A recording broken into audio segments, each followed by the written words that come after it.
இன்னைக்கு நடந்தது நம்முடைய முருகபெருமான் மருதமலையில முருகபெருமானுக்கு நடந்த கும்பாபிஷேகமா இல்ல திமுக காரங்களே அவர்களுக்கு அவர்கள் நடத்திய மாநாடான் சந்தேகமா இருக்கு.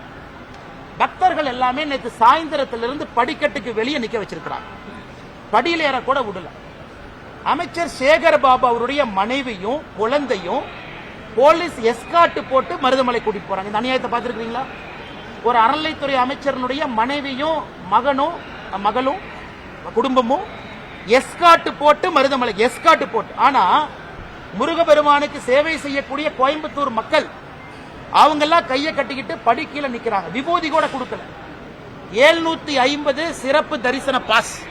அந்த 750 கரைவேட்டி கட்டியிருக்கக்கூடிய திமுக காரங்களுக்கு கொடுத்துட்டாங்க. அப்ப தொடர்ந்து நாங்கள் சொல்லுவது, இன்னைக்கு மருதமலையில முருகபெருமான அவமானப்படுத்தி இருக்கிறாங்க.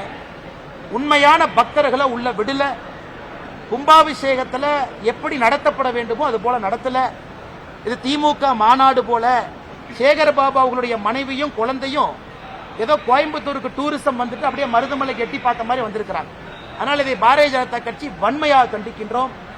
தமிழகத்தில் இதனால் தான் அறநிலைத்துறை இருக்கக்கூடாது என்று தொடர்ந்து சொல்லுகின்றோம். இதுவும் ஒரு பாயிண்ட் நோட் பண்ணிக்கங்க. அதனால முருகபெருமான் பனிஷ்மெண்ட் கொடுக்கட்டும். எந்த ஒரு அமைச்சர்களுமே கலந்துக்கல. ஏன் அந்த மரியாதை கூட முருகபெருமான் கொடுக்க மாட்டீங்களா? அமைச்சருக்கு அப்படி என்ன வேலை? ஒரு முக்கியமான கோயிலுடைய கும்பாபிஷேகம் நடக்குது. அமைச்சருக்கு தவிர என்ன வேலை? மாவட்டத்தினுடைய அமைச்சர் எங்க போனாரு? அறநிலைத்துறை அமைச்சர் எங்க போனாரு? ஏன் அவங்களாம் வந்து பங்கேற்க முடியாதா? அரசின் சார்பாக வந்து அமைச்சர் இருந்தா தானே பிரச்சனை இருந்தா சால்வ் பண்ண முடியும். அதனால் நிச்சயமாக இந்த வெக்கங்கட்ட செயலை பாரதிய ஜனதா கட்சி கண்டிக்கின்றோம். அதனால அமைச்சர் சேகர் பாபு அவர்கள் இதே போலதான் கொஞ்ச நாளைக்கு முன்னாடி இங்க குறும் பண்ணாருங்க. எங்கன்னு?